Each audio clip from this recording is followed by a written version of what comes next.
ভাই আপনার ফোন থেকে যদি আপনি অন্য ফোনের উপরে নজরদারি করতে চান, অর্থাৎ সেই ফোনের ক্যামেরা, সেই ফোনের মধ্যে যত অ্যাপস রয়েছে এবং সেই ফোনের যাবতীয় কল, সমস্ত কিছু আপনার ফোন থেকে আপনি নজরদারি করতে পারবেন।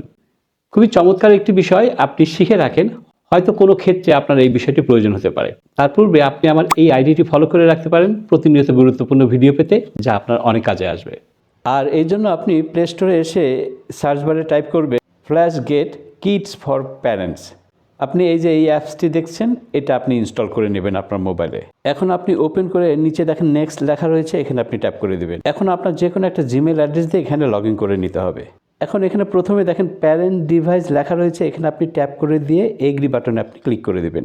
এখন আপনার সামনে এইভাবে একটি কিউআর কোড ওপেন হয়ে যাবে। আপনাকে এখন যেটা করতে হবে, আপনি যে ফোনটি নিজের কন্ট্রোলে রাখতে চান সেই ফোনটি দিয়ে এই কিউআর কোডটাকে আপনি স্ক্যান করবেন। আর দ্বিতীয় ফোনটি দিয়ে স্ক্যান করার পূর্বে কিডস অ্যাপসটি ডাউনলোড করে নেবেন এবং স্ক্যান করার সাথে সাথে আপনাকে কিছু ইনস্ট্রাকশন দেবে, সেটা আপনি ফলো করে জাস্ট আই এগ্রিতে ট্যাপ করলেই কিন্তু সমস্ত কন্ট্রোল এই ফোনে চলে আসবে। একটি কথা বলে রাখা ভালো, এই সুবিধাতে কিছু কিছু সুবিধা ফ্রি পাবেন এবং কিছুটা আপনাকে পে করতে হবে।